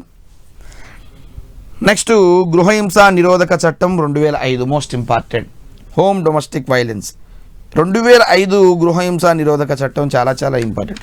అంటే స్వతంత్రం వచ్చిన తర్వాత ఈ చట్టాలను ఏర్పాటు చేసుకోవడం జరిగింది. ఇవన్నీ ఎవరి హక్కులను కాపాడుతున్నాయంటే మహిళల హక్కులను కాపాడుతున్నట్లుగా చెప్పుకోవచ్చు. సో స్వతంత్రానంతరం చేసినటువంటి చట్టాలు చాలా చాలా ఇంపార్టెంట్ అనమాట, ఓకేనా. అంతేకాకుండా మనం అంటే ఇప్పటివరకు మనము బ్రిటిష్ కాలము, స్వతంత్ర కాలము, స్వతంత్రం పూర్వకాలంలో జరిగిన చట్టాలు చూసాం. మరి క్రైస్తవ సమాజంలో స్త్రీ అంతస్తు ఎలా ఉంటుంది? క్రిస్టియన్ మొట్టమొదటిగా క్రైస్తవ సమాజంలో స్త్రీని చాలా పరిచారిగా చూసేవాళ్ళు, చాలా చులకనగా చూసేవారు. బట్ ఇవాల్టి కాలం మహిళలు గమనించినట్లయితే హిందూ ముస్లిం స్త్రీల కన్నా క్రిస్టియన్ మహిళలే కాస్త ముందంజలో ఉన్నారని చెప్పుకోవచ్చు. ఎందుకంటే వాళ్ళు కూడా బయటికి వచ్చి అనేక రకాల ప్రసంగాలు చేస్తున్నారు, స్వస్థత మహాసభలను పెడుతున్నారు. అంటే దీన్ని బట్టి స్త్రీ వాళ్ళకి ఒక మంచి సముచిత స్థానాన్ని ఇచ్చిందని చెప్పుకోవచ్చు. ఒకప్పుడు వాళ్ళు ఫాదర్స్ నుండి అనేక రకాలైనటువంటి విధానాలు ఎదుర్కొన్నప్పటికీ ఇప్పుడు వాళ్ళే ఫాదర్స్గా మారి వాళ్ళే అనేక రకాలైనటువంటి విధానాలు తీసుకొచ్చారు. మరి క్రైస్తవ మతంలో ఇంకొకటి ఏంటంటే వివాహ సమయంలో స్త్రీ అనుమతి తప్పనిసరిగా ఉంటుంది. క్రైస్తవ మతంలో ఉన్న గొప్పతనం ఏంటంటే క్రైస్తవ మతంలో ఖచ్చితంగా పెళ్లి చేసుకోవాలని రూల్ లేదు. క్రైస్తవ మతంలో జీవితాంతం ఉండవచ్చు అన్నమాట. క్రైస్తవ మతంలో జీవితాన్ని త్యాగం కూడా చేయవచ్చు ఇతరులకి సేవ ద్వారా. ఫర్ ఎగ్జాంపుల్ మదర్ తెరిసా లాంటి వాళ్ళు భర్త మరణాంతరం ఆస్తి సంక్రమణ హక్కు వాళ్ళ తల్లిదండ్రులకు వెళ్లకుండా భార్యకు వచ్చేటువంటి హక్కు మనకి క్రైస్తవంలో భారతీయ వారసత్వ చట్టం 1925 క్రైస్తవ స్త్రీకి ప్రసాదించింది. అంటే భర్త చనిపోతే భర్తకున్న ఆస్తి భార్యకి ఆపాదింపబడ్డం ఆ వారసత్వ చట్టం 1925 క్రైస్తవ స్త్రీకి అప్పచెప్పిందని చెప్పుకోవచ్చు.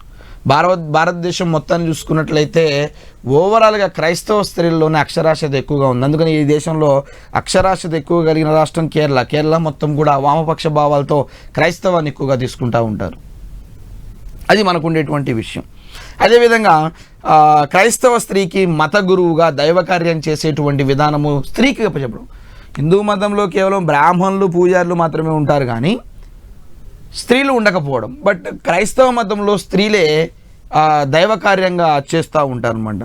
మొత్తం మీద క్రైస్తవ స్త్రీ విద్య, వైజ్ఞానికము, ఆర్థిక, కళారంగాలు అన్ని రంగాల్లో కూడా క్రైస్తవ స్త్రీలు ముందున్నారని చెప్పుకోవచ్చు.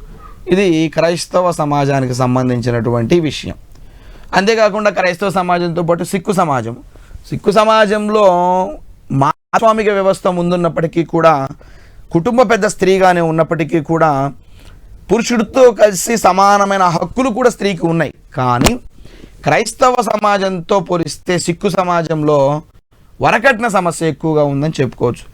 నేటికి కూడా సిక్కు సమాజంలో వరకట్న సమస్య ఎక్కువగా కనిపిస్తూ ఉంటుందన్నమాట. వరకట్న సమస్యే కాదు, వితంతు పునర్వివాహాల నిషేధము, సతీ సహగమనము నేటికి సిక్కు స్త్రీని వేధించే సమస్యలుగా మనకి సామాజిక శాస్త్రవేత్తలు చెప్తా ఉన్నారు. అంటే ఇవాళకి కూడా అసతీ సహగమనము, ఇవాళకి కూడా వితంతు పునర్వివాహాల నిషేధము, వీటన్నిటి కూడా స్త్రీని బలి చేస్తున్నారు సిక్కు మతంలో అని చెప్పేసి మనకి చెప్పడం జరుగుతూ ఉంటుంది. ఇకపోతే పార్సీ మతంలో కూడా ఎక్కువగా బాల్య వివాహాలు, బహుభార్యత్వము ఈ కాన్సెప్ట్ ఉండడం వల్ల వాళ్ళు వెనకబడ్డారని చెప్పుకోవచ్చు. వీళ్ళు సిక్కు మతం, పార్సీ మతంలో స్త్రీ విద్యను ప్రోత్సహించడం, బహుభార్యత్వము, బాల్య వివాహాలను, వరకట్నాలు నిషేధించడం, ఉద్యోగావకాశాలు, వితంతు పునర్వివాహాల ప్రోత్సాహము వీటన్నిటిని అభివృద్ధి పరచడానికి చాలామంది ఆ పార్సీ వ్యక్తులు, సంఘ సంస్కృతులు కృషి చేస్తున్నారు ఇవాటి వరకు కూడా. అంటే ఎక్కువగా ఆ దురాచారాలు ఉన్నాయి కాబట్టి వాటన్నిటికీ వ్యతిరేకంగా చాలామంది సంఘ సంస్కృతులు పార్సీ మతంలో కూడా ఉన్నారని మనం చెప్పుకోవచ్చు. ఇది పార్సీ మతానికి సంబంధించినటువంటి విషయం. అంటే ప్రతి సమాజంలో అసమానత ఉంటుంది, బట్ కొన్నిట్లో ఎక్కువ ఉంటుంది, కొన్నిట్లో తక్కువగా ఉంటుంది. నెక్స్ట్ పోతే భారతదేశంలో స్త్రీలు ఎదుర్కొంటున్నటువంటి ప్రధాన సమస్యలు ఏంటి? గ్రూప్ 1 మెయిన్స్ రాస్తే ఉపయోగపడుతుంది. ప్రిలిమ్స్లో మిమ్మల్ని ఆబ్జెక్టివ్ టైప్లో అడగవచ్చు. భారతీయ సమాజంలో స్త్రీలు ఎదుర్కొంటున్న ప్రధాన సమస్యలను ఒకసారి గమనించినట్లయితే, ఒకటి పోషకాహారం అందకపోవడము, అనేక రకాల ఆరోగ్య సమస్యలను ఎదుర్కోవడం, రక్తహీనత లాంటివి, పూర్తి పెరుగుదల లేకపోవడం. ఇవాటికి గ్రామాల్లో పోషకాహారం లభించక చాలామంది వ్యక్తులు చనిపోతున్నారు. మహిళలు కూడా చనిపోయే స్థాయి ఉందన్నమాట. ముఖ్యంగా గిరిజన గ్రామాల్లో కనిపిస్తూ ఉంటుంది. ఒక ప్రధాన సమస్యగా చెప్పుకోవచ్చు. నెక్స్ట్ అనారోగ్య పాలవుతున్నారు. చాలా దూర గ్రామాల్లో ప్రసూతి కార్యక్రమాలకు సంబంధించి మెటర్నిటీ హాస్పిటల్స్ లేనటువంటి ఆ కుగ్రామాల్లో చాలామంది అనారోగ్యానికి పాలై పిల్లల్ని చనిపోయినటువంటి సందర్భాలు మనం రోజు పేపర్లో చూస్తూ ఉంటాం. నెక్స్ట్ ఇకపోతే ప్రసూతి మరణాల రేటు ఎక్కువగా ఉంటుంది. అక్షరాస్యత తక్కువగా ఉండడం స్త్రీలలో, అధికారం లేకపోవడం, పేరుకే రాజ్యాంగం రిజర్వేషన్లు పెట్టుకున్నప్పటికీ కూడా పూర్తి అధికారం భర్త చలాయించడం లేకపోతే పురుషుడు చలాయించడం, స్త్రీని తొక్కివేయడం లాంటివి జరుగుతూ ఉండేవన్నమాట. నెక్స్ట్ వరకట్న సమస్య ఇవాళకి ఉంది. ఇచ్చిన కట్నం సరిపోకపోతే ఇంకా ఎక్కువ కట్నం తెమ్మని వేధించడం, గృహహింస, ఇంట్లో అత్త మామ, ఇంట్లో ఉండేటువంటి బంధువులంతా కూడా పిల్లల్ని హింసించి చంపిన సందర్భాలు భారతదేశంలో చాలా ఉన్నాయి. నెక్స్ట్ భ్రూణ హత్యలు, కడుపులో ఉండగానే చంపడం, ఆడపిల్ల అని తెలిసి చంపడం అనేటువంటి కాన్సెప్ట్ని తీసుకురావడం, నెక్స్ట్ అక్రమ రవాణా, బలవంతపు వ్యభిచారం అనేది నేటికి మహిళల్ని వేధిస్తున్నటువంటి సమస్యలుగా చెప్పుకోవచ్చు అనమాట. మానవుల అక్రమ రవాణా చాలా చాలా ఇంపార్టెంట్, స్పెషల్ టాపిక్గా ఉంటుంది మనకు సోషియాలజీలో. హ్యూమన్ ట్రాఫికింగ్ అంటారు.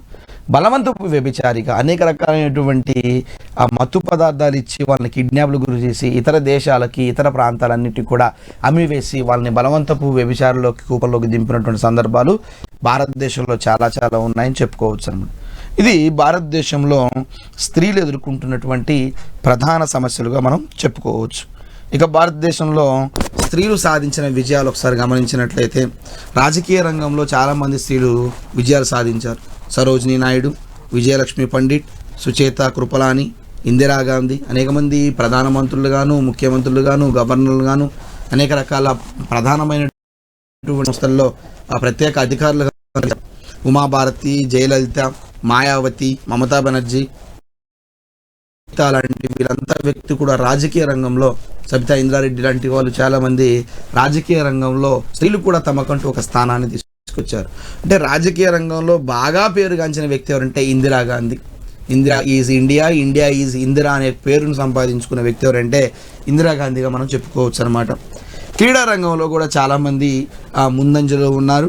పిటి ఉషా కానీ, కుంజు రాణీదేవి అని, సానియా మిర్జా అని, కరణం మల్లేశ్వర్ అని, సైనా నెహ్వాల్ అని, మీరాబాయి చాను అని, పివి సింధు, మిథాలీ రాజ్ ఇప్పుడు లేటెస్ట్గా. సో వీళ్ళంతా కూడా క్రీడా రంగంలో కూడా తమకంటూ ఒక ప్రత్యేక స్థానాన్ని ఏర్పాటు చేసుకున్నారు. సాహిత్యంలో చాలామంది మంచి మంచి నవలలు రచించారు, మంచి మంచి గ్రంథాలు రచించారు, కావ్యాలు రచించారు. కార్పొరేట్ రంగంలో ఎంఎన్సిఎస్ మల్టీనేషనల్ కంపెనీలో అనేక రంగాలుగా ఉన్నారు.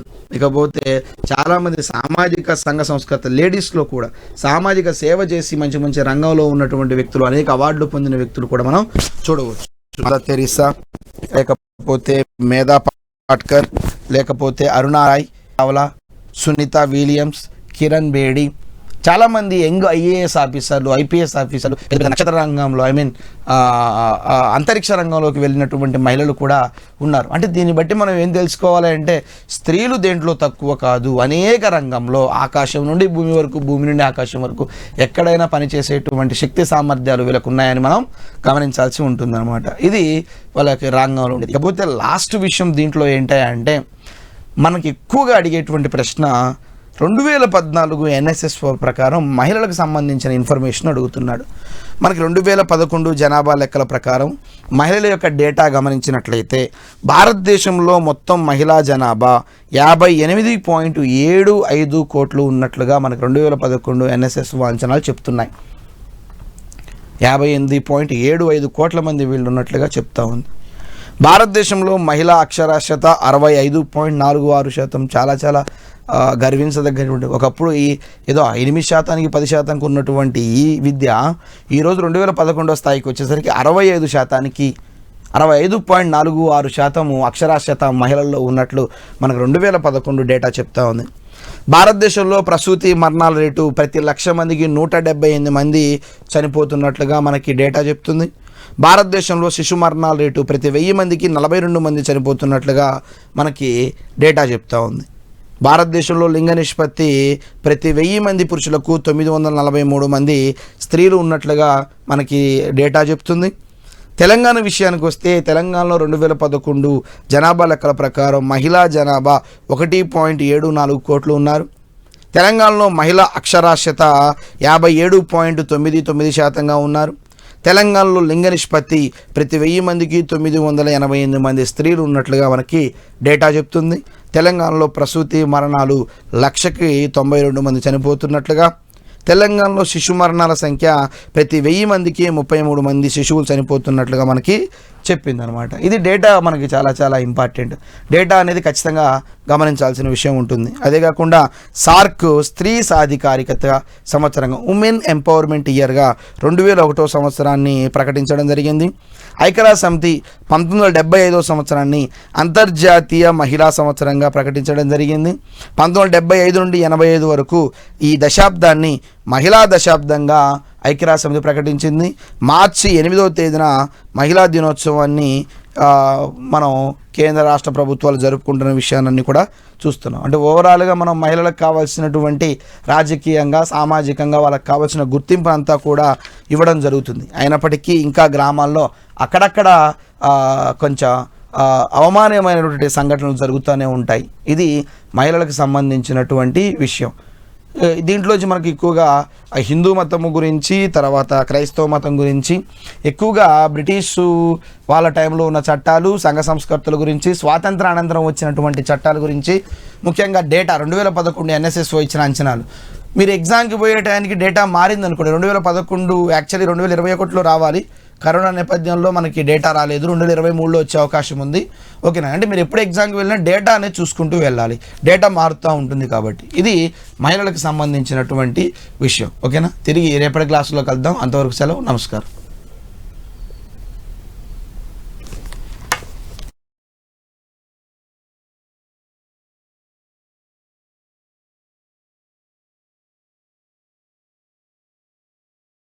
కొట్లాడి తెచ్చుకున్న తెలంగాణలో కొలువుల జాతర. 91,142 ఉద్యోగాలకు ఈ రోజు నుంచే మొత్తం నోటిఫై చేసేస్తారు అధ్యక్ష. 80,039 ఉద్యోగాలకు తక్షణం ఈ రోజు నుంచే సంబంధిత శాఖల నోటిఫికేషన్లు ఇష్యూ అయితే అధ్యక్ష. నోటిఫికేషన్లకే పరిమితం కాదు, ప్రభుత్వ సహకారంతో విజువల్ సహకారంతో ముఖ్యమంత్రి గారి కోరిక మేరకు ఒక మంచి కోచింగ్లో అనుభవం ఉన్నటువంటి అధ్యాపకులచే బ్రహ్మాండమైనటువంటి కోచింగ్ రోజు ఇవ్వడం అనేది చాలా ఇష్టం. దీన్ని అందరూ ఉపయోగించుకోవాలి. బీసీ అభ్యర్థుల అభ్యున్నతికి ప్రభుత్వ తాపత్రయం. మా బీసీ బిడ్డలకు, ఎస్సీ ఎస్టీ ఆ నియోజకవర్గంలో మా బడుగు బలహీన వర్గ బిడ్డలకే ఎక్కువ ఉద్యోగాలు వచ్చే అవకాశం. బీసీ సంక్షేమ శాఖ ఆధ్వర్యంలో బీసీ వెల్ఫేర్ డిపార్ట్మెంట్ అన్ని దాని రిజిస్ట్రేషన్ స్టార్ట్ అవుతాయి.